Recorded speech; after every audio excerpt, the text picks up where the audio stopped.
Okay, so hello everyone and welcome to Insight 2020. Over the course of 6 weeks, we're hosting a series of virtual events exploring some of the challenges facing decision makers in health and care in 2020 and beyond. And this week is all about decision support units. And we're kicking off today with an interactive discussion on the topic of the decision support network in the Midlands. We at the Strategy Unit have been supporting the development of this network over the past 12 months, and along with colleagues, are excited to share this with you. So what it's all been about and how we're going to support decision making in the Midlands now and for the future. To do this, we've lined up a bunch of brilliant speakers. We've got Paul Moback to start us off. Paul is the chair for the Network Steering Group and Chief Executive Officer for the Black Country and West Birmingham CCGs. He's going to take us through his own perspective on the network and the role of the steering group. Next up, we've got Peter Spilsby, Director of the Strategy Unit, who will then provide some of the insight into the operating model of the network and how it's supported via a decision support centre. And then we're going to hold a Q&A with 3 of the decision support unit leads we have here in the Midlands. So that's Alison Wynne from Derbyshire, Ruth Lemick from Herefordshire and Worcestershire, and Lucy Heath from the Black Country and West Birmingham. We'll be asking them about their experiences of setting up a DSU in their patches. So I recognise that might be a lot of new vague terminology for those who haven't been on this journey with us over the past year, but I promise it'll all become clear over the next hour and a half or so. So just before we begin, a few house rules. Please keep your microphone muted during the session. Please introduce yourselves in the chat box. If you could do this now, that would be great. Tell us who you are and which organisation you are from. That would be much appreciated. Help us get to know you a little bit better and who we're talking to. Use the chat box function to ask questions or raise technical issues. We're going to have various points for Q&A during this session, so please submit them as they occur to you and we'll cover as many as we can. Sessions are recorded and links will be sent to registered participants afterwards. If you're a tweeter, then do tweet about the sessions using the hashtag Insight2020, or you can tweet us directly at strategy_unit. So without further ado, that's introductions over. I'll now hand over to Paul to introduce the network. Thank you, Paul. Thank you, David. Thank you, David. So hi, so my name's Paul Moback, and I have the privilege of chairing the regional network as well as being the kind of Chief Executive for the Black Country and West Birmingham CCGs and the STP System Responsible Officer. That's a lot of stuff to cover there. But my interest here is really about, well, what's the real benefits of taking this approach? And I've been working in the NHS for over 30 years now. One of the things that characterises the health service is there's a lot of fantastic work that's done to follow the evidence and ensure that the treatments that we introduce and the way in which we work really follows good evidence. But one of the things that I think that's been characterised in the past is that the way in which we've looked at things is that in the various different data sources, the various different pieces of work they've done have always been in isolation. They've always been disconnected from each other. And I think one of the things that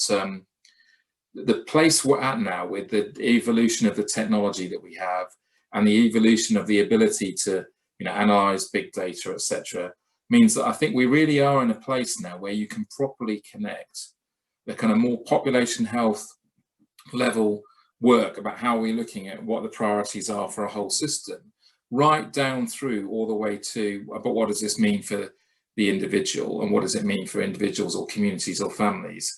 The reality is that the data, or the opportunity that we have with the data, so assuming we can get through all the IG issues, is really puts us in a place where actually using intelligence to drive decision making, not just both from a strategic planning point of view, but also through to a clinical prioritization, right through to how we interact with individuals.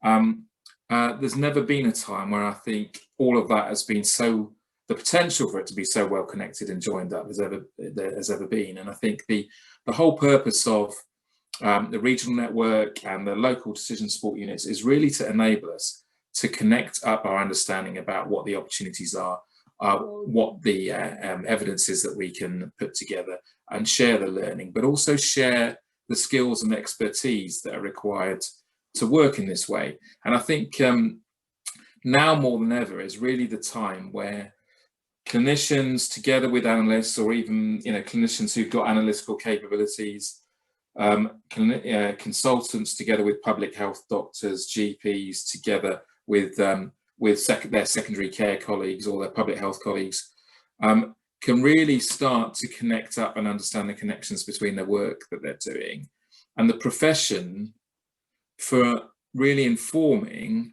the way in which we use information, the way we use data, I think is really now coming to the fore. And I see certainly part of the development of these networks, it's not just about connecting people, it's not just about sharing intelligence, but it's also about developing that professional skills base around how we use information for the better, how we can use the opportunities that the new ways of working are creating for us, so that our analytical expertise and our clinical leadership around that really is really for me is a profession in its own right. It needs to connect in with all the different service providers at every level, and that's why I think things like these decision support units and the networks that we're establishing are so important, because it doesn't just relate to one aspect of one particular service or one level in which we're operating at.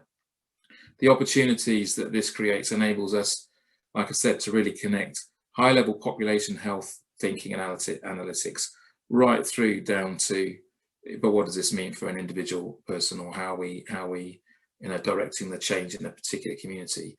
And that requires us, I think, to be able to have the analytical capabilities, but also the networking of professions across the system to be able to understand how all these things connect with each other, so that our decisions then are far more informed.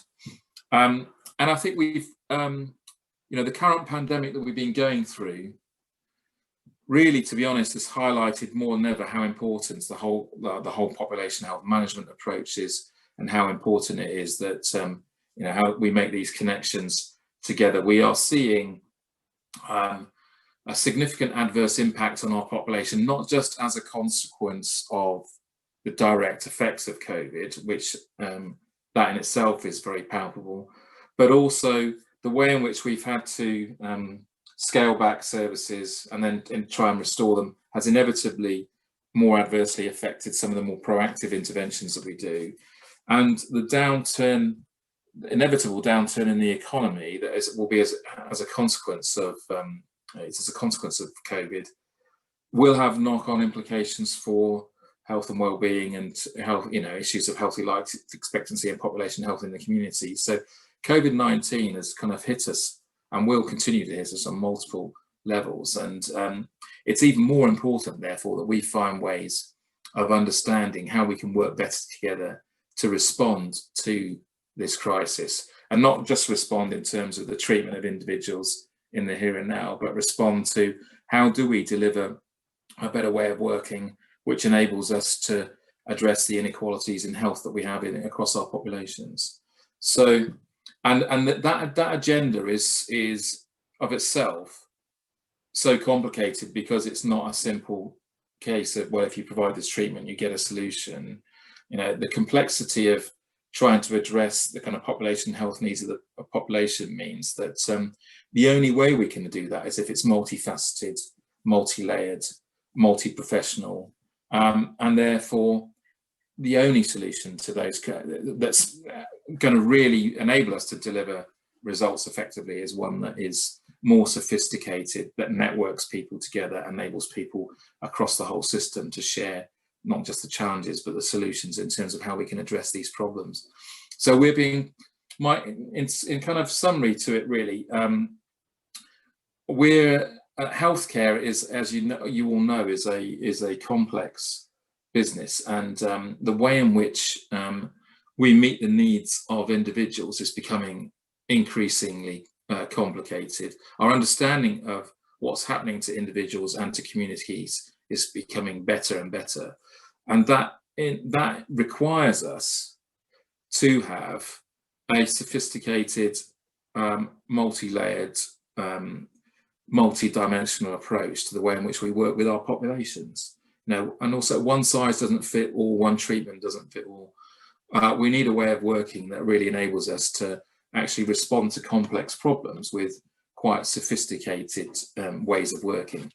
And I think, at the heart of that is having the right intelligence to enable us to make informed decisions, and the right intelligence that enables us to make those decisions both for individuals as well as for populations. So for me, that's really what this kind of whole approach around the regional decisions, the regional network and the local decision support units is all about. It really is about enabling us to understand, to network the right people together, to help people develop their skills in this area, and really enable us to thrive as a whole NHS community, and widen that with our other public sector colleagues in terms of how we actually respond to the complex needs that our population face. And I think this is a really exciting time, I think, because genuinely I believe for the first time we're in a position where we can properly connect all these things together, not just from a service delivery point of view, but genuine understanding from an intelligence point of view about what's working, what isn't working, how it's impacting on people and populations. And I think the opportunities that we have, if we get this way of working well, I think are phenomenal, because I think the potential it will afford us to really excel in terms of the kind of the way in which we work with our at every level in the system. It should enable us really to I guess move from a position where collectively as the system as a whole we're focused on making sure that we're delivering the right outcomes for the whole population at every level, not just focused on one-on-one interventions, but actually how this all connects up properly. So I'm really excited by the change. I think this is a really interesting session today, and I hope that my kind of little introduction gives you a kind of so it gives my perspective on why this is so important, and the opportunity this creates now, which I think we really need to grasp together. So I hope that's I think I'm going to hand over to Peter now, who's going to elaborate a bit further. Thank you very much, Paul. We will have an opportunity to pick up a couple of questions just after I've done a bit more of an introduction to the DSU arrangements. Paul has got to rush off, so he may or may not be with us at that point, but please post your questions in the chat, and if Paul's around, we'll include him, and if not, we'll pick them up subsequently. So anyway, hello, I'm Peter Spilsbury, Director of the Strategy Unit, and we've been asked to play a role in supporting the Midlands Decision Support Unit network, which is something we're very passionate about, actually. Some of the thinking at the heart of the decision support network arrangements have kind of animated what we've been doing as a team for the last decade or so, and we feel very passionately that the NHS has got the skills and the capability to do this work for itself if it just organises and makes sure that the staff it's already got are well supported and developed to do this. So, and we're keen to play our part in building that.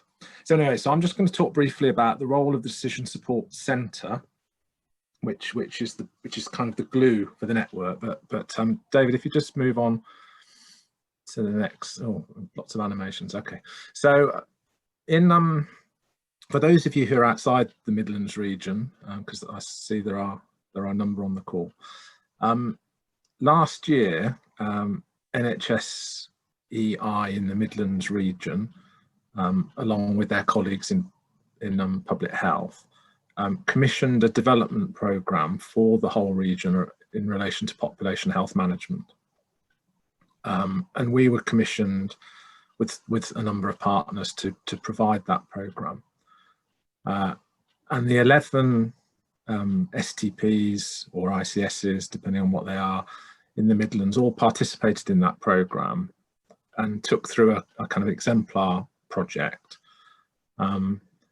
And we had it underpinned by an extensive programme of education and support, and there was a discrete analytical programme running alongside it. And as we worked through that, I think, not surprisingly really, it became increasingly clear to the participants that, that building an analytical capability that's linked to strategic decision making had to be at the heart of developing the new integrated systems that people are moving towards, and would be essential to really capturing the full benefits of a population health management approach. And so a decision's been made, and it's very exciting, this, because it's a decision that's no one's been told to do this. This is actually nice. This isn't a top-down instruction.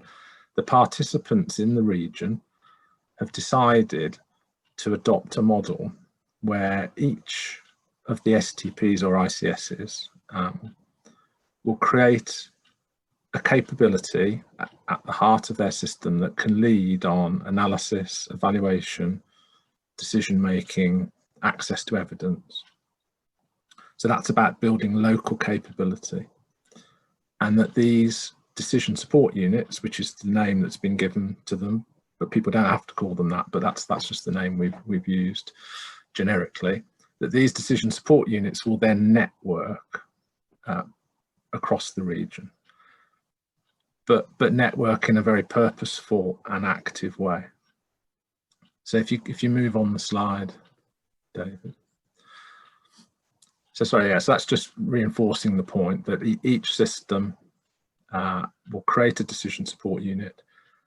Those are its predominant focal points, though some are choosing to add other things to that. Some are adding an emphasis around workforce planning and redesign, just for example, but essentially all of them should have at their heart a focus on analysis, decision making, evidence informed design and evaluation. And in this context, we're using analysis quite specifically and drawing a distinction, not a hierarchy. It's not that one's better than the other or more important than the other, but drawing a distinction between analysis, which is bringing together data and other forms of insight to address strategic questions, and distinguishing that from reporting, which is a critical enterprise, but is a different thing. So this is about analysis in response to strategic questions. If you move on, and some locally determined functions. So some places wanting to push the envelope a bit further in terms of what they embrace under the decision support unit banner. So in terms of what we mean by an active network, we're thinking of a network that, for example, shares analytical code. Now, I'm not an analyst, but for those of you who aren't, this might be a novel concept for you. But there are open source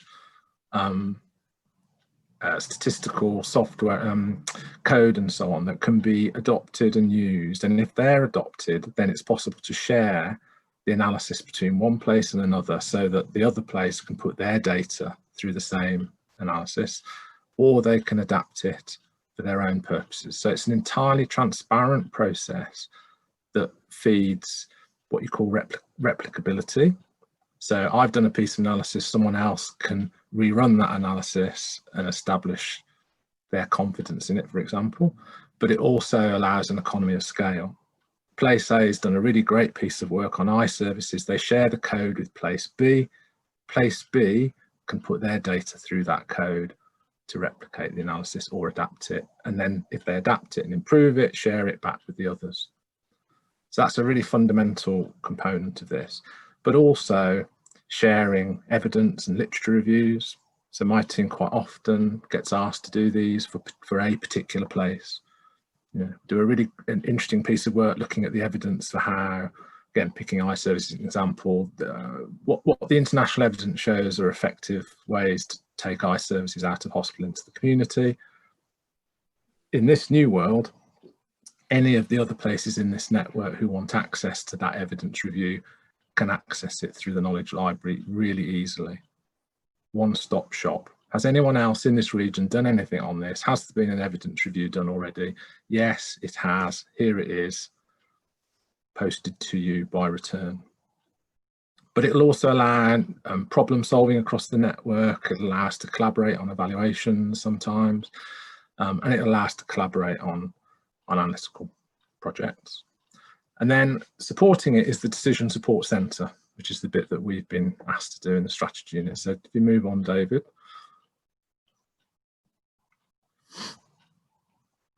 So the support centre's got some distinct roles and remits, and it's being funded through a membership model.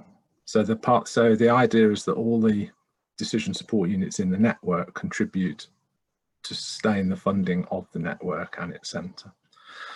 And I'll do each of these in a bit more detail on the subsequent slides, but essentially broadly, there's a area of responsibility around education and development, supporting all of the participants in the network to advance their skills and capability.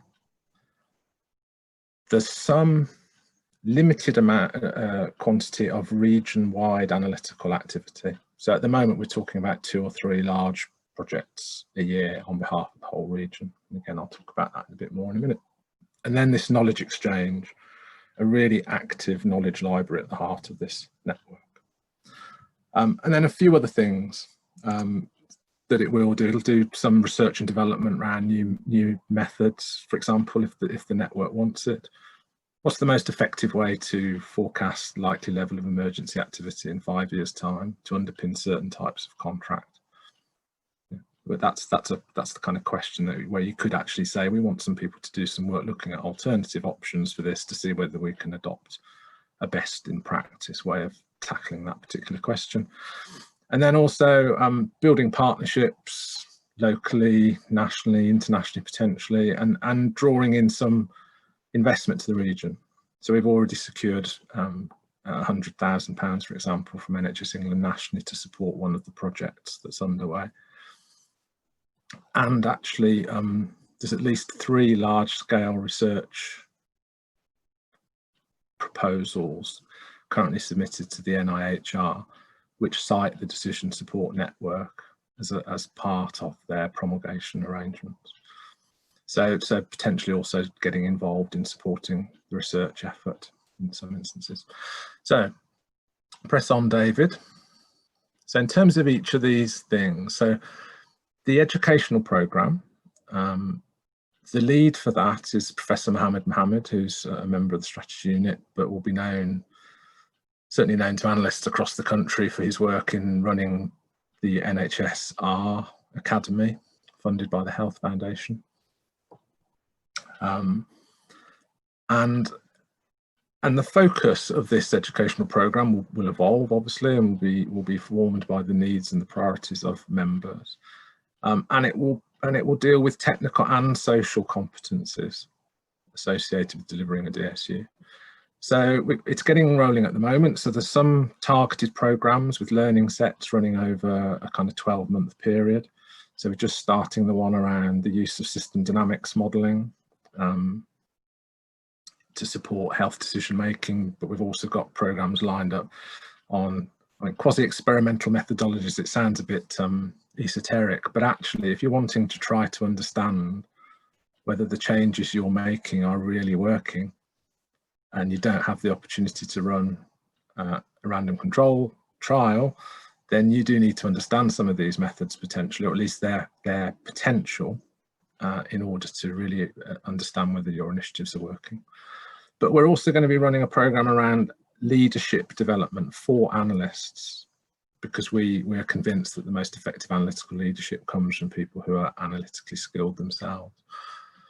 There'll then be some large-scale open events. We're already running a number of these as part of the analytical network we've got running, where we'll bring national, international expertise in to run webinars and workshops.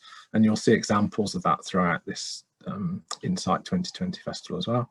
And then there'll be a seminar program and roundtable events and so on. So it's going to be quite an active program, lots of opportunities for people to participate across the system. Next. And then the small number of analytical projects that I mentioned each year. So Stephen Wyatt, who again is the head of analysis for the strategy unit, is the chief analyst for the Decision Support Centre for the region. Stephen's nationally recognised for the work he does, increasingly published for the work he does. He's a fantastic person to have leading this function for us. And there'll be an annual programme of analytical projects on behalf of the network, and the network chooses these. So we've already chosen the 3 projects that are happening in 2021. They were chosen by the steering group through a prioritisation process. The kinds of criteria we're focusing on are a big interest around inequalities and outcomes, picking things that maybe haven't had sufficient attention in the past, things where it's possible to do something that is relevant and of interest to the whole region, because every one of these projects will produce a bespoke output for each system, as well as a region-wide report. And there's been examples of this type of work, the work that we did a couple of years ago on making the case for integrating physical and mental health care, the project that's just about to report. In fact, as part of the festival, we'll be launching the work that's been done looking at healthcare utilisation in the last 2 years of life across the region. And the outputs will be bespoke reports for systems, but also workshops in terms of supporting people around how to gain insight, think about how they apply that insight to actions, look at opportunities for joined up projects across the region to take some of the work forward. And then also, as a matter of principle, all of them being produced in openly shareable code, and supporting documents and so on. So local places can adopt them. And indeed, the wider NHS nationally can, because this will all be a resource for the whole NHS as well. Next, David. And in terms of the knowledge exchange, there'll be a number of professional networks. So we've got the analyst network up and running. That was kind of done a bit post-haste as COVID hit, but there's about 280 analysts now across this region who are connected, fortnightly huddles, somewhere between 70 and 100 people joining some of those on topics of particular relevance at the moment. But also the Decision Support Centre will have the ability to provide advice and guidance, signpost people to key resources. And then in addition to that, we've set up an evaluation network. So increasingly we want to try to support people who are leading in each system on being a focal point for the evaluation effort in each system.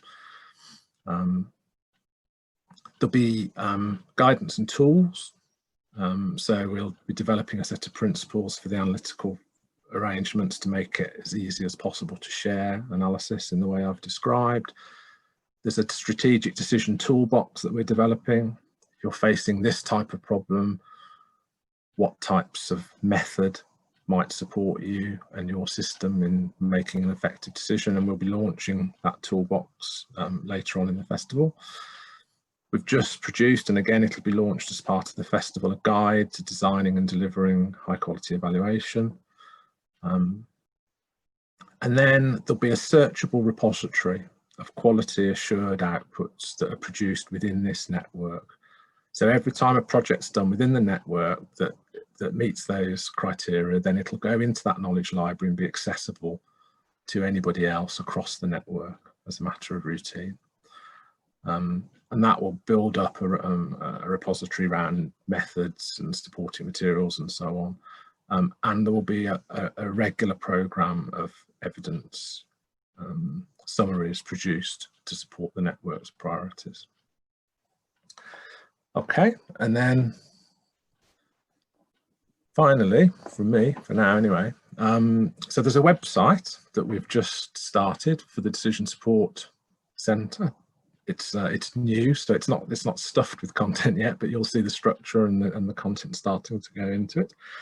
And then as part of the festival, so this week, the session tomorrow, you've got Alison Turner, who's the head of the knowledge function for the Decision Support Centre, talking about how do we know what we know, how we're going to marshal evidence and knowledge support for the DSU network. So Alison's dealing with that tomorrow.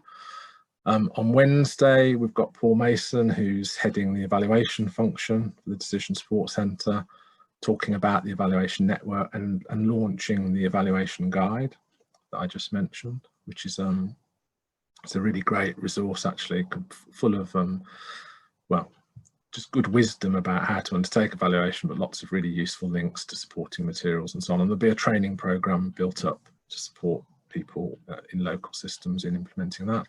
And then on Thursday, Stephen Wyatt will be talking about the analytical network and how that's rolling. And then looking ahead, we've got a session on the 12th of October that's looking in more detail at those three first analytical priorities that I mentioned for the DS Centre. We've got a session on the 2nd November to introduce the decision-making toolkit and where that's got to so far and what the plans are to develop it into the future. And then we're introducing the educational and development programme in more detail. So that'll be with Professor Mohammed on the 4th of November. So lots of opportunity in all these sessions to get more detail about the decision support network arrangements in the Midlands and working out how you can get engaged and take advantage of some of the resources that are already here and see what's going to be coming along to follow. Anyway, that's me done. David, you were looking at the chat box, is it, I think? Yes, thank you, Peter. Yeah, so I mean, Johan and David put a question in for Paul, but I think Paul has responded to it already. David and Johan, did you have any response to Paul's response to your questions that you'd like to share with the group at all? Don't feel like you have to use the chat box if you don't want to. People, please do shout out if you prefer. Yeah, I'm not sure that my question was answered. It's Johan here. Hello. Hello. I suppose I was interested from Paul's perspective, being the lead officer in the CCG, or in a group of CCGs. It's the idea of that movement from analysis to interpretation. So sorry, to implementation that I was wanting to get at through the question. Yeah. So I mean, I'll just come in on that, and then I'm afraid I'm going to have to drop out, guys. So David's question was a corollary of that. Can you hear me, by the way? Yes. Was a corollary of that, which is, give us examples of where, by not being effective, the curriculum with regards to complexity, then we get into difficulty. And I think that there are loads of examples of that. I just gave the example of, because I think it's quite a stark one in the Black Country in West Birmingham at the moment. There's for women with a mental illness die 15 years earlier than their counterparts. Men die 18 years earlier, but they're not dying of mental illness. They're dying of physical illnesses, but they're dying of those physical illnesses as a consequence of their mental illness. So the picture as to why that's happening is quite complex, and the only way we're going to resolve that is really far more effective collaboration between mental health and physical health services together. And so part of the solution, going back to the first question, is actually in that. So we're starting with the development of our integrated care partnerships in each place. We are bringing together services which traditionally would have worked apart from each other, particularly community mental health services and physical community health services, together with general practice.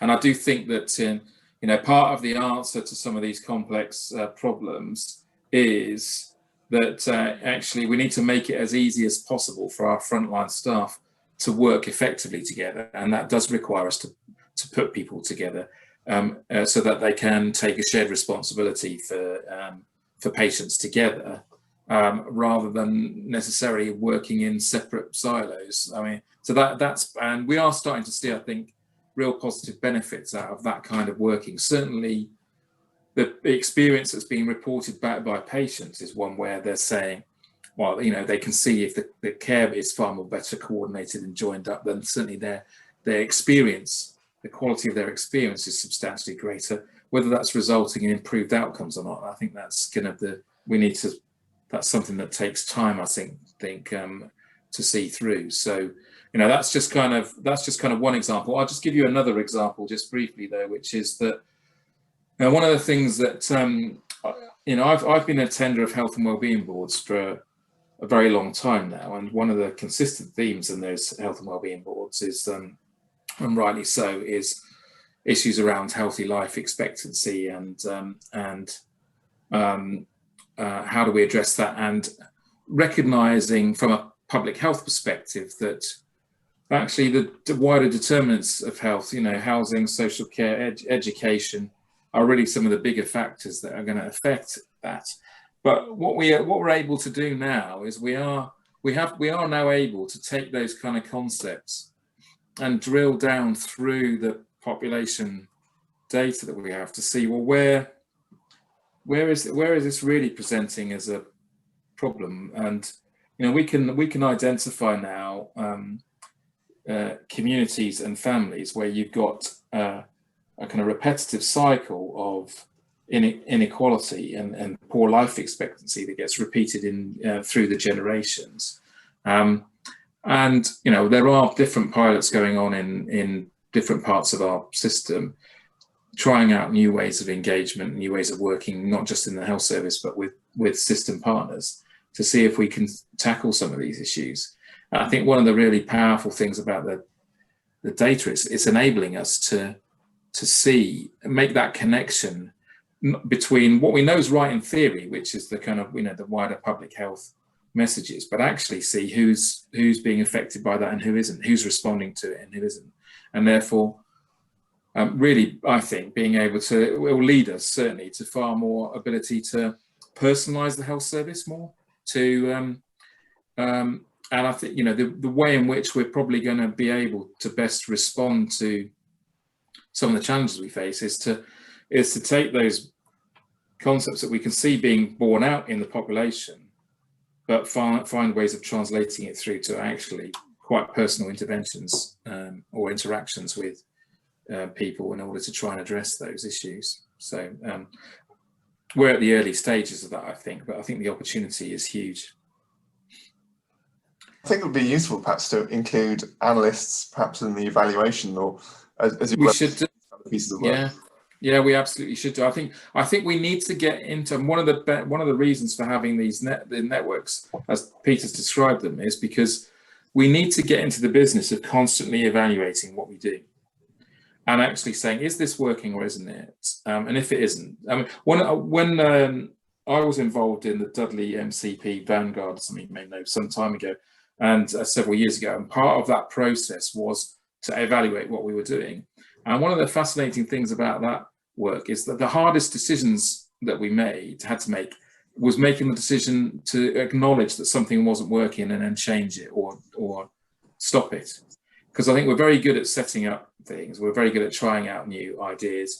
We're not so good at saying, you know what, actually the evidence suggests that's not working, so we need to do it differently.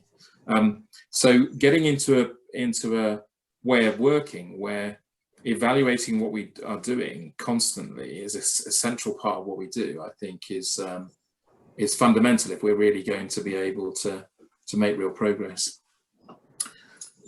Forgive me, I'm afraid I'm going to have to leave you there, but I hope that's, I wish you well for the rest of the conversation. Thanks, Paul. Thank you. Thank you, Paul. I've got a couple of questions, Peter. That Yeah, I can read. I was going to pick up two off here, David, if that's okay. So Sheila's question and Aliska's question. Is that okay? Yep. Yeah. So perhaps if I pick up Aliska's first, I should have said actually at the start. We're thinking of the decision support arrangements very much in the context of whole systems, of systems thinking actually.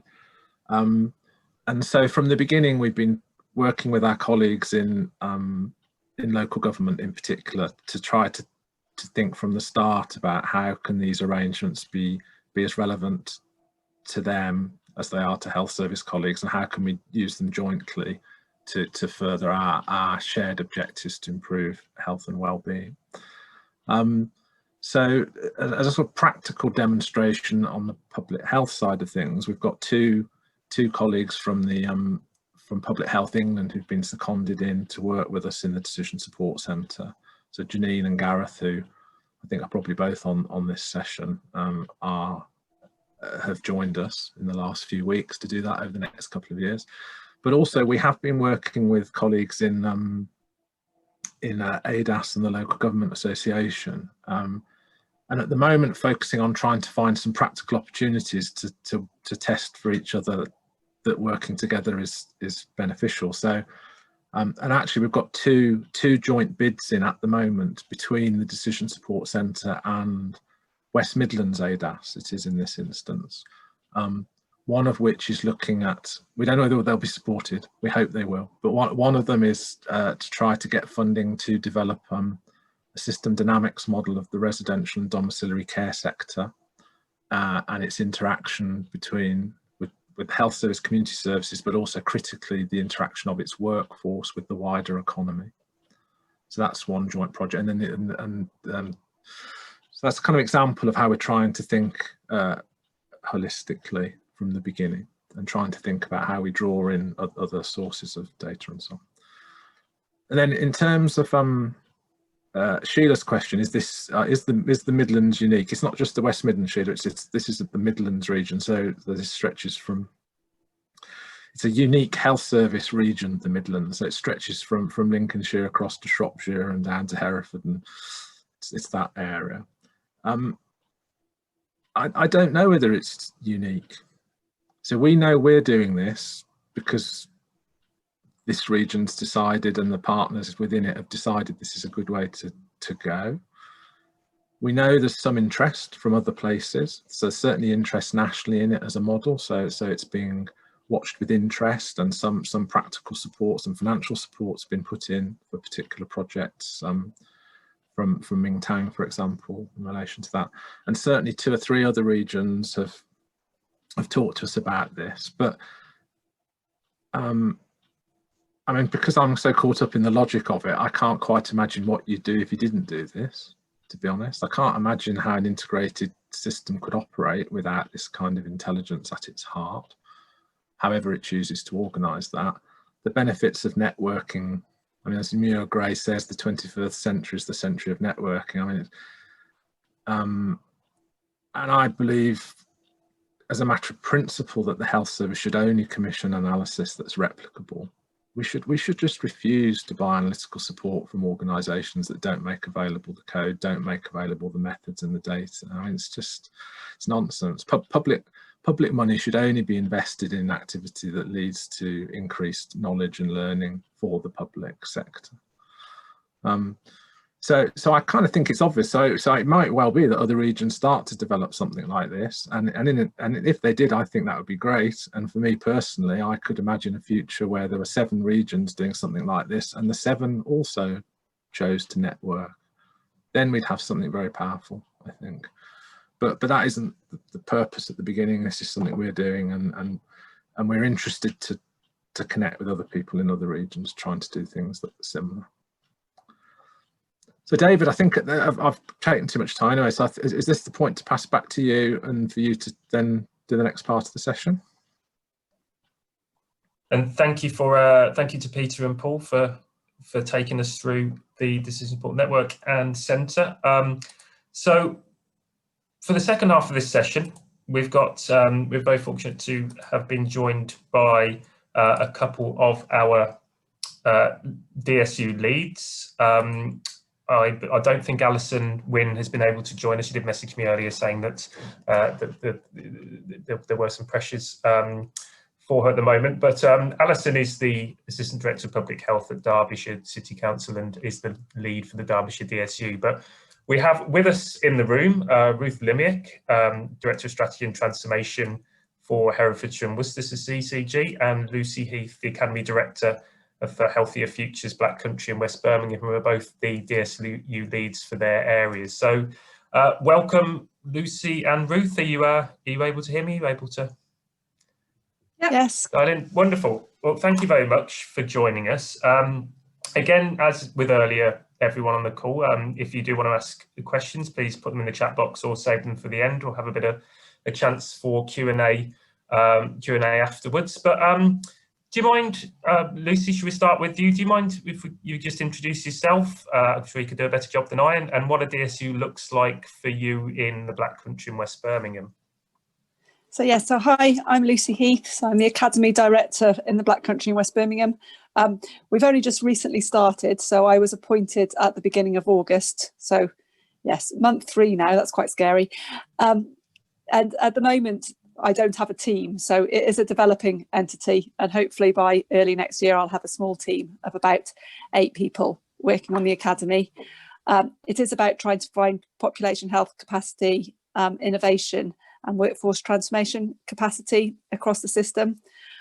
So just as the Decision Support Centre is about networking us as decision support units across the region, I think the decision support unit in the local area is about trying to develop those networks within the local area. So that's going to be one of our big drives, is to try and identify people with population health management skills across the system and bring them together and network them with the people who are trying to make decisions and implement change. Shall I pause there? Because I know you only wanted a few minutes to start with, David. Great, thank you, Lucy. And the same question to you, Ruth. So what, do you mind just introducing yourself and what how your DSU is evolving in Herefordshire and Worcestershire? Thanks, David. Yeah, so I'm Ruth Lemiak. I'm Director of Strategy and Transformation across Herefordshire and Worcestershire, CCG. I think if you spoke to most senior folks in Herefordshire and Worcestershire, they may vaguely be aware that we're a Wave 1 DSU, but we're not really about creating the thing. It's more about, as previous speakers have said, the capability. So our senior leaders would definitely recognise that we're working collaboratively across the STP on a number of projects, kind of making it the day job. So things like the qualitative evaluation of our system response to COVID, which I know we're talking about in a future insight session. Things like developing, as Lucy was saying, our population health management approach, which is also informing our outcomes framework and our approach to inequalities. These are all things that we're doing collaboratively across a network, and we're hoping that we will begin to deliver some projects and products that will then enable our leaders to recognise that collaborative working on a range of typically analytical projects, but others as well, is a worthwhile thing to do. Thanks, Ruth. And Ruth, if I stay with you, so what do you think, what do you expect the benefits to be to both your staff and the population you serve of operating in this way, of having a DSU that's networked in this way? Well, one of the areas that we're concentrating on initially is actually focusing on our analytical teams. The PHE work, which I know was done across the Midlands, showed that I think we've got something like 130 odd analysts in our STP footprint, but they tend to be working in a relatively isolated way. So what we're attempting to do, and we had these grand plans pre-COVID of getting them all in a room and learning each other's name and you know, getting each other's phone numbers, but still we're looking now over the next couple of months about how we create some virtual networks so that those analysts can phone each other up, they can talk about some of the challenges that they're sharing, and we think that's going to be a really strong foundation for us. Really just about that initial network would be a very tangible first phase output. Thanks, Ruth. And Lucy, in the Black Country, is the development of the analytical workforce, you touched on it in your original answer, is that a kind of key startup concern for you as well? No, definitely. So like Ruth said, that the PHE mapping was done across the whole of the Midlands. So I think, yes, we've got about 140 people that we know are out there. So yes, we're working on an approach to bring them together in a network and we're looking at skills profile with the Decision Support Centre that's based on the PHE profile that helps us identify where people are currently and where they want to be, and want to try and use those networks to kind of connect people who want to develop skills with those people who already have the skills through kind of webinars and events where that can kind of be shared and learnt and develop kind of coaching and mentoring roles. But we're also trying to look at this wider than just analytical. So we're looking at a number of other networks as well, with kind of initial ones being around kind of quality improvement and evaluation, as well as the analytical networks. Thanks. And what do you imagine the startup functions of your DSU being, you know, once the analytical community is developed, Lucy? So we're trying to develop a portfolio of population health management projects. So a lot of those at the moment are starting fairly small scale and working with some of our PCNs as our clinical learning front end to try and make some change. But one of the major hurdles our PCNs face when they try and do improvement projects is capacity to support them, whether that's about analytical capacity, whether it's about improvement capacity, or whether it's about engaging with system leaders on that. So we're trying in the short term to identify people who can support them with that and bringing teams in to work around them. But the networks will formalise that a lot more effectively and give us a kind of group of people we can go out to ask people to support that, which hopefully you're asking about the benefits to the population will hopefully give people new kind of professional development opportunities with appropriate coaching and mentoring if they need it, but also the opportunity to work on different projects and in different teams to make a difference to our populations. Is that a similar approach that you're taking in Herefordshire and Worcestershire, Ruth, in terms of the original functions? I was just reflecting actually, Lucy, Yeah. as you were talking, that in a way the DSU can't be a success in its own right. We've got to make a success of all of the initiatives that we're doing across the STP, workforce being a really significant one. Everybody's got to want to work together in order for us to be successful across the board, because the population health management or the population improvement isn't going to succeed just because of a DSU. It's about everything else that we align to support that. So yes, I think we're working perhaps at different paces. We're not as possibly yet as quite as well organised as they are in the Black Country, but we are getting there. And certainly I think as we put our strategies together, then the sum will become greater than the parts. And I mean, these are new things, these DSUs, and you know, there are a myriad of challenges involved. You know, it's new terminology. There's new ways of working. You know, have there been particular challenges, Ruth, that you've faced so far in adapting to this way of working, in bringing people along with you? I'm smiling because historically, actually, one of the things that's really got in the way, not necessarily of the DSU, but of this way of work, is population health management as a phrase. And it turns colleagues, particularly our clinical colleagues, off. But when you talk about, you know, segmenting your population and putting in place personalised, tailored, bespoke solutions for your patients, they kind of get that. When we talk about grandly about population health management, that has been quite alienating. And it was Lucy's point about the bottom-up stuff, doing it at a really granular level and making success of a project locally, albeit within an individual network or PCN. I think that's where we can really get traction. So that didn't really answer your challenges question. I think the challenge is actually, or well, one of the many challenges that we've had, as Paul was talking about, working in a complex system, but also navigating that complexity from a systems to strategic basis down to delivering it for individuals in the population. So spanning the whole of that is the tricky task, isn't it? Yeah. And do those feel familiar to you, Lucy? Obviously, you've been brought in recently for a particular role. Have there been unique challenges in that, do you feel? Yeah, so I think some of the things that are going slower than I hoped they would is things like accessing data. So we know what we want, we know where it is, but actually getting it shared with the right people is not always straightforward. And I think particularly people's different priorities. So obviously COVID is a priority for many people in the system, and that means that perhaps some of the things I'd like to be prioritised aren't always prioritised. So it's a challenge, but I think it's just one that we need to keep persevering at. And is the you know, how is the academy itself being? I hate this word, but I'm going to use it. It's kind of socialised across the Black Country. You know, how are people engaging with that? So I'm trying not to go too fast, because as of today, I am the only member of the team. So it is about kind of developing the ideas while we're recruiting the team, and then there's lots of things hopefully that will launch when there's a larger team in place. I'm being careful not to try and kick too many things off myself that I can't then maintain. That seems very sensible. And Ruth, we'll come back to you. I mean, so you're the Wave 1 DSUs with three of 12 at the moment. You know, how do you see, you know, your Herefordshire and Worcestershire interacting with the other Wave 1s, and how will we learn from each other? And then also, how do you see yourselves kind of being able to share that learning across the other DSUs as they evolve?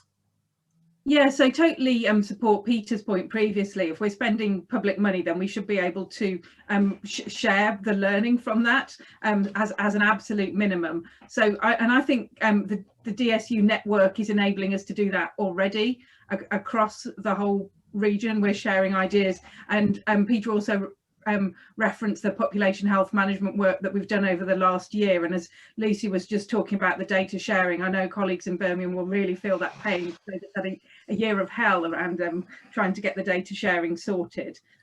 So there is something about sort of counselling and support, but also as people achieve breakthroughs, trying to share some of that. So yeah. Thank you. And Lucy, I know obviously you've already been sharing your experiences with work that we've done with Derbyshire. Is that the kind of thing that you imagined when, you know, when we were talking about working together as a network of DSUs? Are there other things that you expect to be brought into?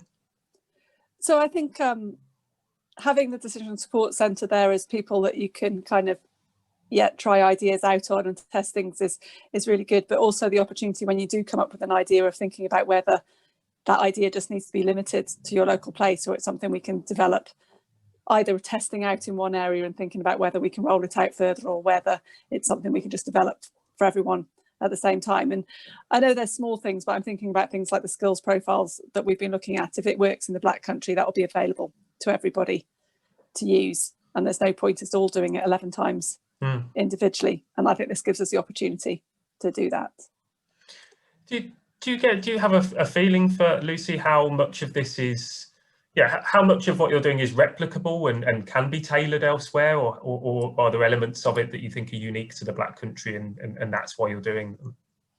No, I think it was probably something that Peter just said. So I don't really understand how we'll do integrated care and unless we're doing population health management properly. So yeah, I do think it's replicable. I think everybody needs to be working on this, and I think everybody is, and it's just how we're taking different approaches, and people are perhaps at different stages in that journey. But that variability gives us the opportunity to learn from each other, and people will be going at different speeds with different things, and that's where the opportunity to learn comes from, isn't it?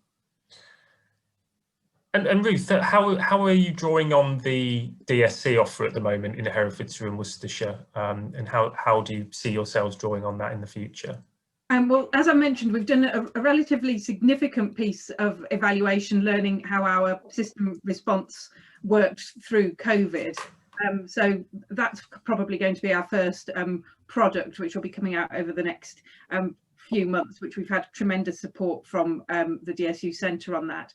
The next piece is going to be focused around developing that network of analysts, assisting in upskilling them, a bit like the analyst revolution. So the folk who were in the previous year's population health management work, there was a real effort to galvanise analysts and get them working together. So we want to try and recreate some of that at a local level. So we've got some colleagues from DSU Centre coming along, but actually quite a lot of our internal guys. So I'm trying to get our STP Director of Finance lead to introduce it, because there's a really important message now about how the money works very, very differently at a system level, and landing that so that people's behaviour and culture alter as a result will be really important. And I think getting that messaging internally will hopefully free people up to think system. Think system, I like it. And Lucy, what about you? What have you already drawn on the DSC for, and what do you expect to use it for? What do you in the future? So I think in the short term, while we're developing capacity or finding where our capacity is in our local systems, it's really helpful to have both experts and capacity you can call on to start getting things done, because alongside kind of developing it as an idea and socialising that idea, you also want to be doing things and getting things moving. So I think for me, particularly being the only person in the team at the moment, it feels like that's kind of a virtual team for me to work with, which makes me feel slightly less lonely at times, and but also that kind of opportunity to start getting some pieces of work done. Thank you.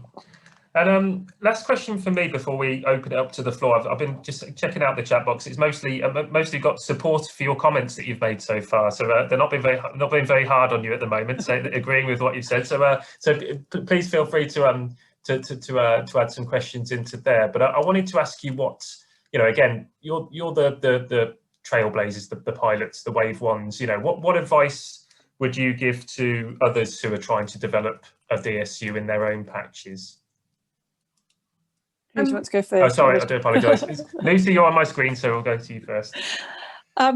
So I think we're really lucky in the Black Country that there is some dedicated resource to this. I don't envy Ruth's role at doing this alongside another full-time job. So I guess my advice would be, if you have the resources to do it, to give people with dedicated time to be able to invest in it. Yeah, absolutely. And Ruth?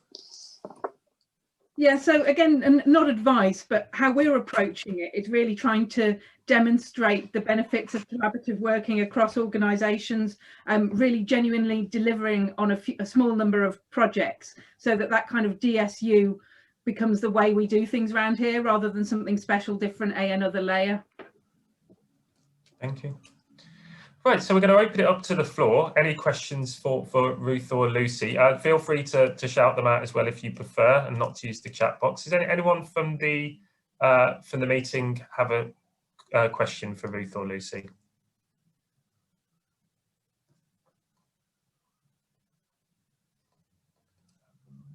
I'm getting stunned silence. David. Hello, sorry, Peter. Yeah, it's probably worth picking up Paul Hopkinson's question, because there'll be different views about that in each place, because we're not prescribing a way, but whilst it's easy to say the skills are there and the resources are there because there's 100 people, and nobody would argue that they're all being used with 100% effectiveness at the moment. Nevertheless, freeing up that capacity and persuading organisations to give up some of their potentially most skilled people, or at least some of their time, into this, and believing that they're going to benefit from it is quite an art. And so I think it would be interesting to hear from Lucy and Ruth how they think that might play out, and different model, because the Black Country's chosen to create a budget almost, and that's a bit different, I think, for Hereford and Worcester. So just been interested to get views on that, really. How do we free up the resource we know we've got and get it targeted onto this activity? So I think there's something about what Ruth was saying before about small projects and trying to get things started. So actually, when you start talking about projects with primary care networks, there's lots of analysts out there that want to support primary care networks and want to have the opportunity to work in that different way. And I think our difficulty is, if you don't do it in a collaborative way, they'll just get lots of different offers and get confused and not know what to do with it. So it is that collaboration and bringing things together. So, and this is where, when you're working at an SDP level, you start having to work at 5 different places and 31 different PCNs to kind of work, and that is one of the challenges. But if you take Walsall as an example, they've got analysts in public health, analysts in the CSU, analysts that they're recruiting to their integrated care partnership. And all those want to work with PCNs, but for one team on their own, it feels overwhelming. But when you bring them together and start thinking about how they can work as a kind of virtual team, it feels more manageable, and there probably is sufficient capacity for each PCN to have some analyst time from that group of people to work on things. And then it's about making sure the clinicians are leading what they want those questions to be, what they need help with, and doing that collaboration between analysts and clinicians about how you can answer that and what's the art of the possible. So I think it's really feasible, and most people do think that this is their job and would like this to be more of their job, to have the opportunity to work on kind of improvement projects like this. But it is about, not assuming it all comes from one place and supporting people to do that collaboration. Yeah, I did that, Lucy. It's about, I was smiling when you were talking, actually, so I've written a couple of words down, which you then said. So it's about clinically doing the right thing, isn't it, for patients? And I can think of a few examples where, for us, we've noted in the past that the money doesn't necessarily work to do the right thing. So now, thank goodness, we've got the opportunity to align our incentives to get it right for our local context, so that we can do what everybody thinks is right for the patients, and we can just make the money fit and sort it. So we've set that ourselves as a challenge over the next few months. So that's perhaps one we can report back on. A question that came in earlier was around the selection of the DSC analytical projects, which obviously at the moment well, this year we're selected via the steering group. How do you imagine, the question was about how local analysts could inform the decision making about those analytical projects. So I wondered if you thought of how locally, you could invite ideas for analytical projects at the regional level.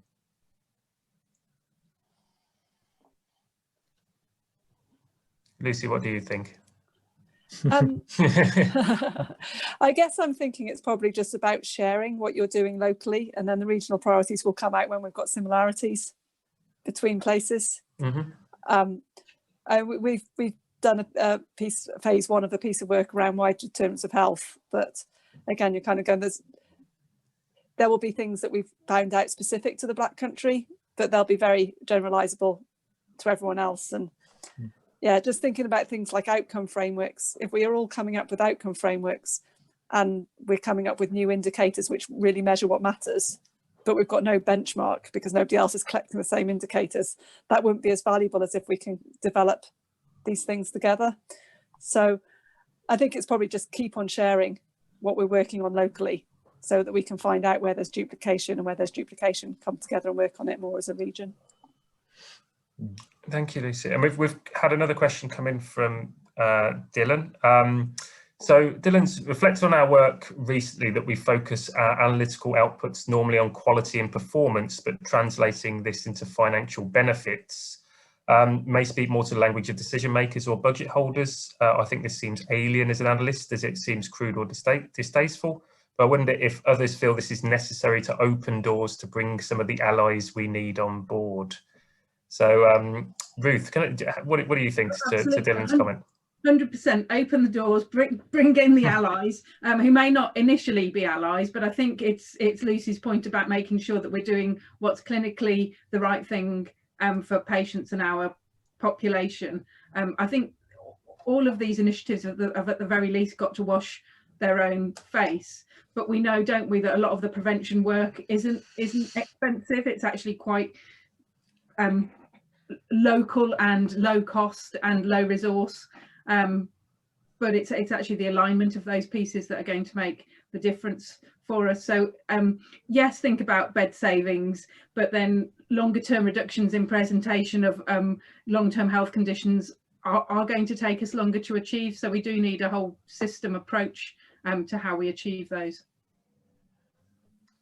Anything to add to that, Lucy? Yeah, so I think the way that it's not distasteful is if you can start trying to talk about, if you do reduce costs, how you reallocate those.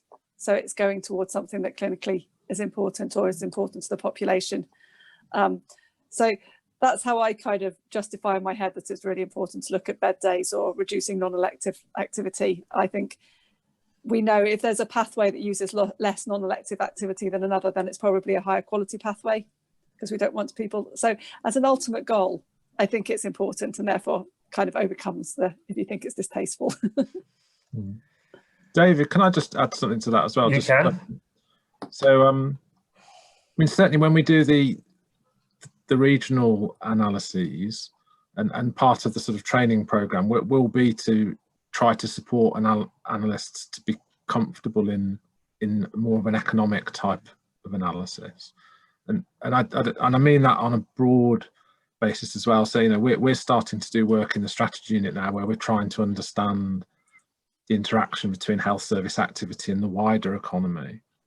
So if we're going to think about outpatient redesign, or whether we sustain the way outpatients have changed during COVID, are we understanding the effect that's having on the environment, on local economic productivity, etc., as well as health service consequences? So that will be a particular focus, and I'm really pleased to be able to tell everybody that to sort of strengthen our abilities in that. The CSU, which hosts the strategy unit, has just appointed a team of health economists to set up a health economics unit as part of, and they'll be working alongside the strategy unit. So we're already doing this economic, but this will strengthen it significantly. And so that's another area of expertise and resource that the decision support unit network can draw on. and that will and we'll be drawing that team into the educational programme, for example, to support that. But also we'll be stressing the importance of doing it properly.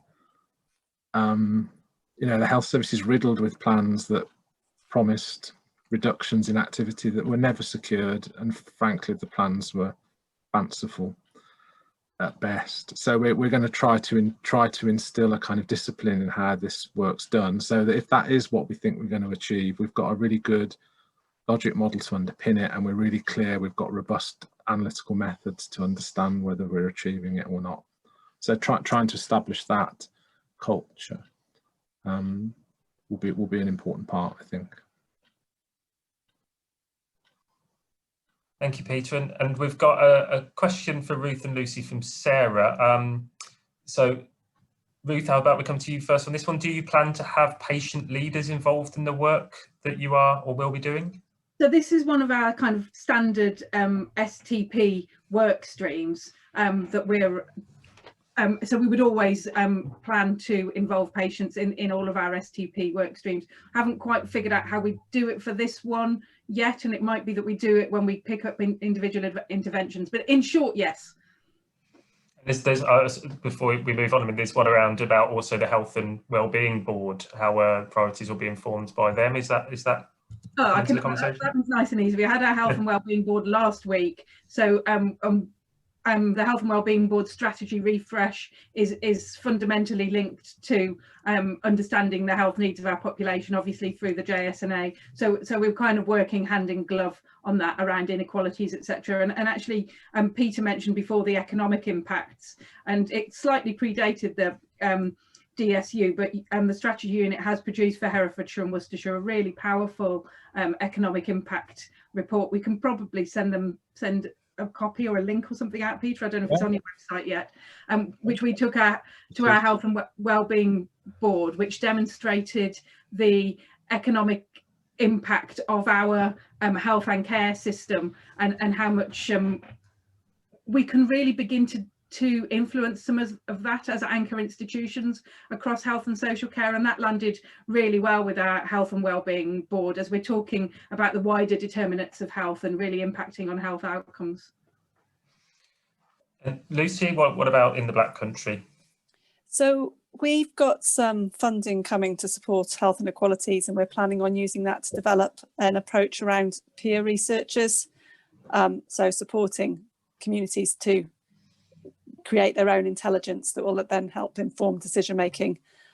So I think generally within the academy we're trying to put as much a focus on qualitative intelligence as quantitative intelligence, and this will contribute to that.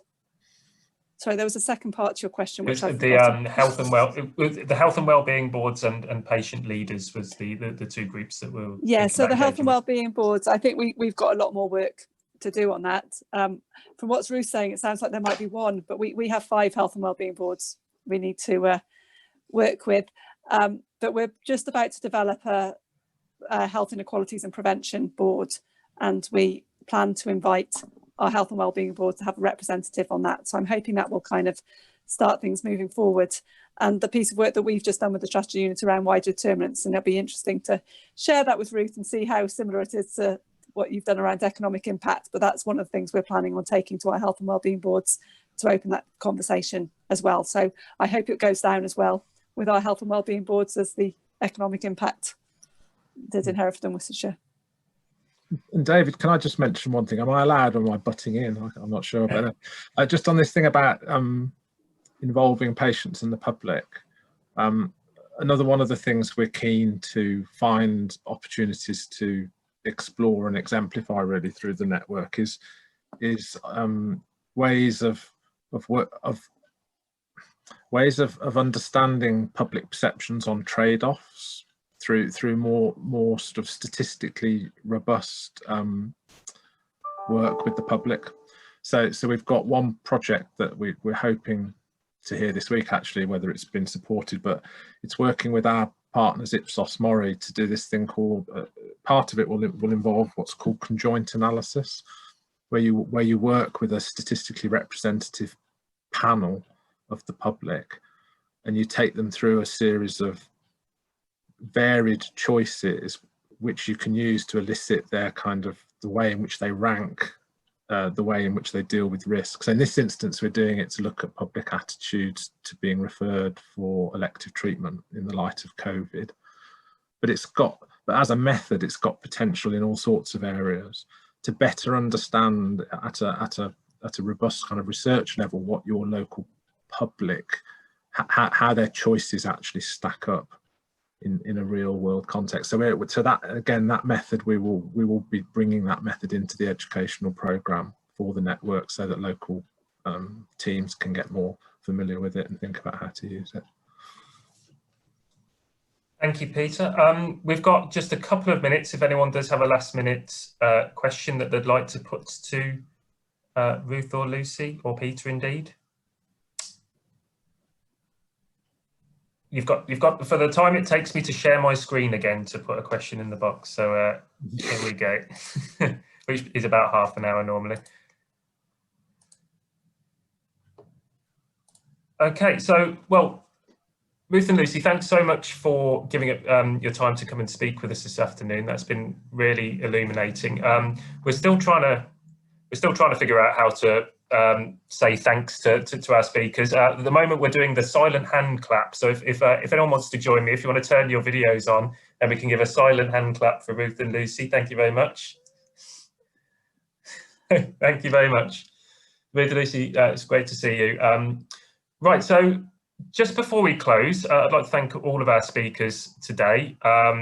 This was just the first session of a suite of stuff we're doing this week on the DSU network and what you can learn from it. So just as a reminder, this week we've got tomorrow a session on an evidence and knowledge support led by our DSU Chief Librarian, Alison Turner.